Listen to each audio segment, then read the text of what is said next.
Nearly 5 years after Superstorm Sandy, her home is far from being finished. She says her contractor took nearly $300,000 in New York Rising funds and hasn't completed the repairs. Night-Side's Virginia Huey has the story. This house is unlivable. 5 years after Sandy flooded her house in Massapequa, Sueli Schmidt and her family still can't move back home. Schmidt and her husband, Tom Barella, hired Thomas Hart of the Hart Group in Lindenhurst last July to raise the house and make a few upgrades.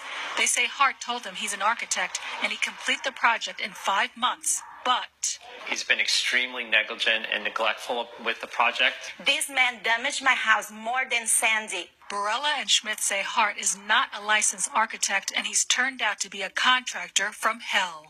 What he did in my house was the worst workmanship possible and with the cheapest material available in the market. The couple says they paid $285,000 in New York Rising money to Hart, and what they got in return is a house that looks like a disaster. They say Hart did shoddy work with the sheetrock and left gaps inside the wall. They also say Hart failed to winterize the house, and pipes burst as a result.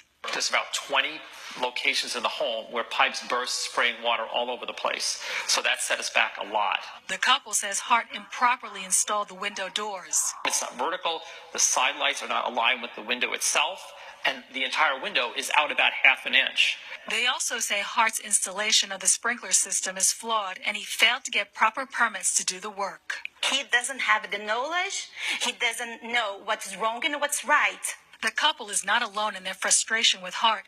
Maria Umlin of Babylon Village says she also hired Hart to raise her house. When they elevated my home, they never replaced the wood underneath my house, so the wood is all rotten. The commissioner of Nassau Consumer Affairs says they're investigating at least 2 cases against Hart, and the agency also lodged a complaint. Consumer Affairs did log a complaint against them and issued a violation to them, unrelated to these consumer complaints.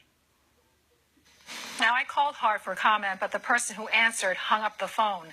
Meantime, an advocate who is working with Sandy family says there are 8 cases filed with Consumer Affairs in Nassau and Suffolk counties against Hart, and that number is expected to grow. Antoinette. All right. Thank you, Virginia.